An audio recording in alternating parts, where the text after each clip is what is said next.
Could you tell us what is it like living as an amputee?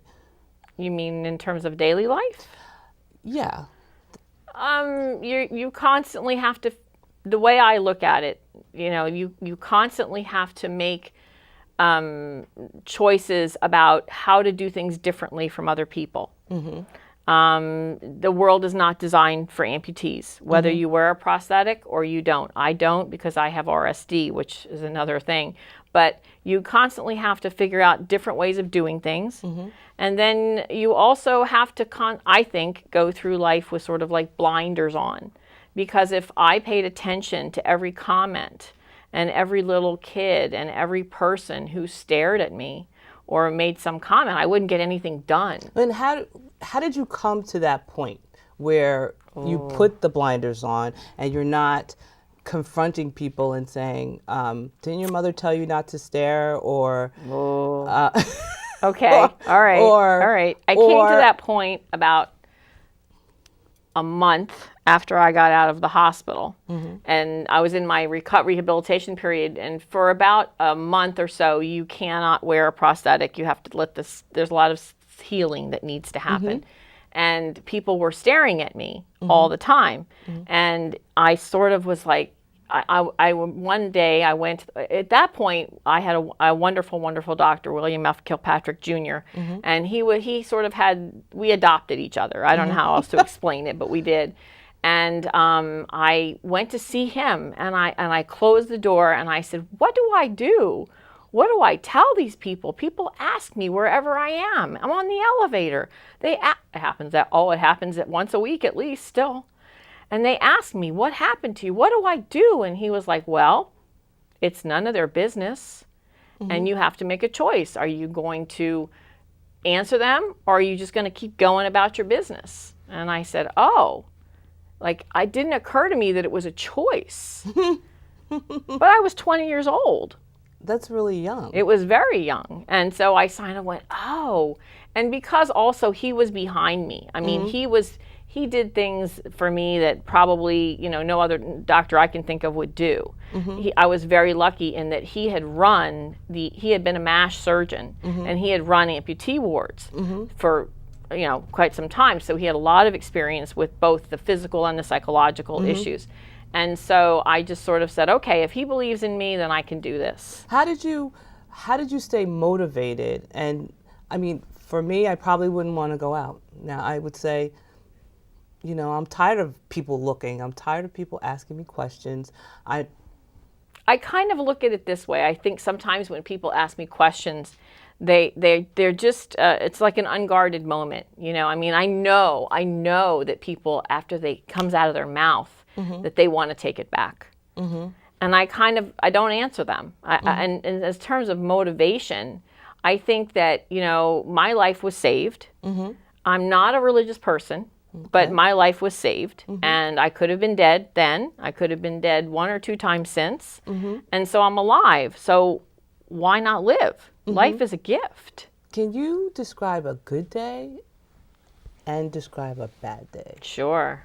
A good day is when I, for instance, got off the plane in Kona in Hawaii all by myself, rented a car, drove up to a little town called Kino, and drove into this gorgeous, gorgeous place where I got to stay for a couple of days. And I was like, I'm here. I did this.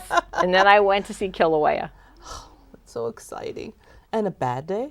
A bad day is probably when my stump I have to go back now, like 10 years. For the first 10 years of being an amputee, or let's go to the first year. The first year was just nothing but pain.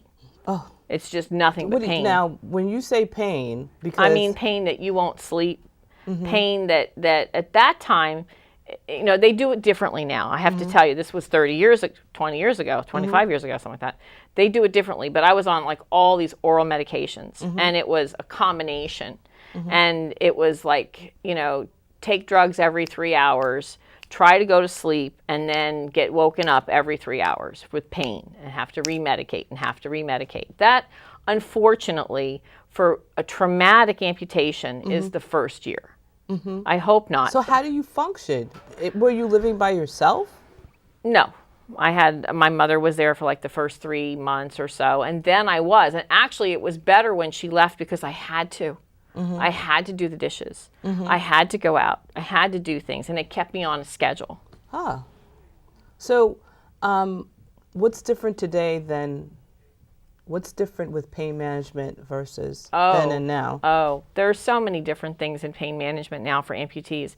For instance, as if you are in the right place, and like when they brought me in, they put an IV in and put morphine in and hit me with nitrous oxide. Now they have so many other drugs that if they're smart and if they're quick, they'll put an epidural in and what they call quieten the spinal cord, meaning they will literally give you an epidural so that you don't feel the pain just right off the bat. Okay. They have more medicines at their disposal, and in my day, they didn't believe in RSD. You had 1 year. Basically, they sort of gave you this 1 to 2 year window. RSD? Reflex sympathetic dystrophy. Okay. So they gave you this 1 to 2 year window of being in pain, and we'll give you drugs, and we'll taper them, and you'll come along and you'll do your physical therapy and you'll do your prosthetic fitting. And we'll keep giving you drugs as long as you're cooperating, kind of thing. But then where's your mind? Like, where is your mind is focused on getting that leg.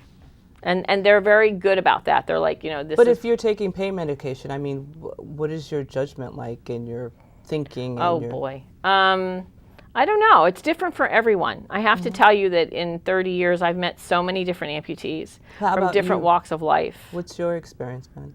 With pain medication, constant pain medication versus, I don't even know what the question is. What do you have? What I mean is, do I take it now occasionally? Sure. Well, you have to, don't you? Yeah, sometimes. Okay, but it's more very, very infrequent. It's like once a month. Okay. So what is the reflex sympathetic dystrophy? What is that? So it's sort of like, when a house gets hit by lightning and all the wires fry and you lose your microwave and your TV and all that jazz. So when you have a traumatic amputation or a traumatic injury, your nervous system runs on electricity. Right. So it's like getting hit by that bolt of lightning, and it fries the nerves so that they no longer work properly. Oh my and they're going zit, zit, zit, zit, zit, zit, zit, because they don't know what to do. And the other thing is, when you have an amputation, when you're born, it's interesting. People who are born without a leg don't have pain because those nerves never grew. People who are amputated, once in adulthood, those nerve pathways are working already, so you've interrupted them. And the old train of thought was, well, they have to reroute. They have to somehow figure out what to do and reroute them and all that. And meanwhile, we'll give them some pain medication and, we'll make them comfortable. Now it's a totally different train of thought. They're on it right away. They understand these pathways better, and they have better drugs.